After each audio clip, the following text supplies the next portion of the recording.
আসসালামু আলাইকুম প্রিয় সপ্তম শ্রেণীর শিক্ষার্থীরা।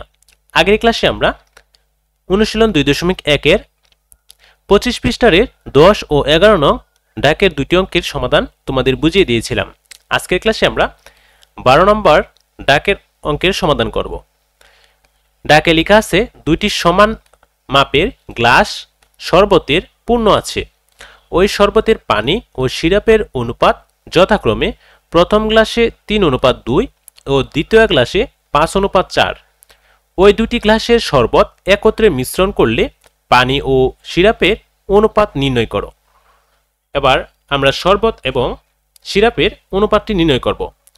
চলো তাহলে আমি এটার সমাধান তোমাদের জন্য রেডি করে রেখেছি, তো খুব ভালোভাবে বুঝতে চেষ্টা করো।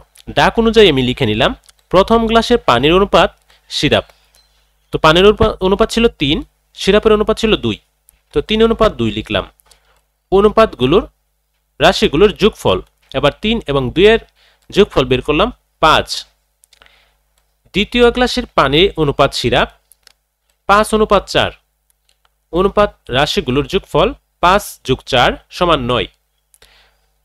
তো এবার প্রথম গ্লাসের পানির পরিমাণ 5/3 অংশ, প্রথম গ্লাসের সিরাপের পরিমাণ 5/2 অংশ। প্রথমটা হচ্ছে পানির অনুপাত, পরটা হচ্ছে সিরাপের অনুপাত। এরপরে দ্বিতীয় গ্লাসে পানির পরিমাণ 9/5 অংশ, এবার দ্বিতীয় গ্লাসের সিরাপের পরিমাণ 9/4 অংশ।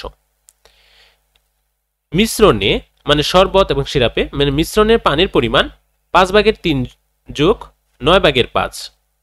প্রথমে আমরা 3/5 এবং 9/5 এই দুটি অংশের ভগ্নাংশের সমাধান করব।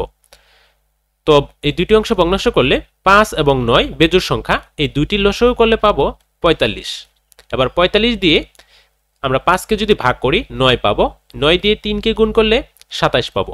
তো 27 লিখলাম, প্লাস চিহ্ন দেব।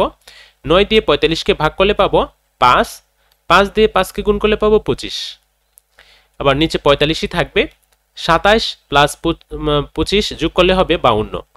এটা হচ্ছে মিশ্রণে পানির পরিমাণের অংশ। মিশ্রণে সিরাপের পরিমাণ, এবার সিরাপের পরিমাণটা বের করব। সিরাপের প্রথম গ্লাসে সিরাপ ছিল 5/2 অংশ, দ্বিতীয় গ্লাসে সিরাপ ছিল 9/4 অংশ। তাই এখানে লিখলাম, লেখার পর অংশ লিখলাম পিছনে। এবার 5 এবং 9 এর লসাগু যদি করি 45 পাবো। 45 দিয়ে 5কে ভাগ করলে, 5 দিয়ে যদি 45কে ভাগ করি তাহলে 9 পাবো, এবং 9 দিয়ে যদি উপরে 2কে গুণ করি তাহলে 18 পাবো। 18 লিখে নিলাম, প্লাস চিহ্ন দিলাম।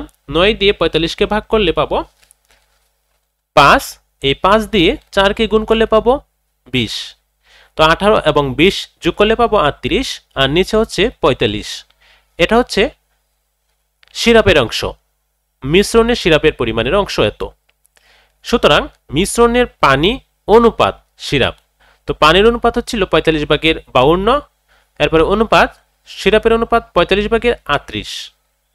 এবার যদি আমরা আড়াআড়ি ভাবে কাটাকাটি করি তাহলে পাবো আমরা 26:19। নির্ণয় পানি ও সিরাপের অনুপাত 26:19। এই ছিল তোমাদের 12 নং অঙ্কের সমাধান। আশা করি এটার সমাধান বুঝতে পেরেছ। এরপরে আমরা পরের ডাকটা দেখব। 13 নম্বর অঙ্কে ডাকে লেখা আছে ক অনুপাত খ সমান 4:7। খ অনুপাত গ সমান 10:7 হলে ক অনুপাত খ অনুপাত গ নির্ণয় করো। তো লক্ষ্য করো, ডাক অনুযায়ী লিখে নিলাম ক অনুপাত খ সমান 4:7 আর খ অনুপাত গ সমান 10:7। তো পিছনেটা হচ্ছে খ অনুপাত 7 আর এই পাশের পিছনের অনুপাত হচ্ছে 10। এবার আমরা 10 দিয়ে 4 অনুপাত এবং 4:7কে গুণ করব, তাহলে পাবো 40:70। একইরূপভাবে খ এবং গড় অনুপাতকে আমরা এই 7 দিয়ে গুণ করব। 7 দিয়ে যদি গুণ করি 7 × 70, 7 × 7 = 49। এবার 40 হচ্ছে কর অনুপাত, 70 হচ্ছে খর অনুপাত, আর এখানে 70 হচ্ছে খর অনুপাত আর 49 হচ্ছে গড় অনুপাত। সুতরাং ক অনুপাত খ অনুপাত গ সমান 40:70:49। এই ছিল 13 নম্বর অঙ্কের সমাধান। তো প্রিয় শিক্ষার্থীরা, আজকের ক্লাসে আমরা 12 এবং 13 এই দুইটি অঙ্কের সমাধান তোমাদের বুঝিয়ে দিয়েছি। পরবর্তী ক্লাসে আমরা 14, 15 এবং 16 নং অঙ্কের সমাধান তোমাদের করে বুঝিয়ে দেব। পরবর্তী ক্লাসের আমন্ত্রণ জানিয়ে আজকের এই ক্লাসটি এখানে শেষ করলাম। সবাই ভালো থাকো, সুস্থ থাকো, আল্লাহ হাফেজ।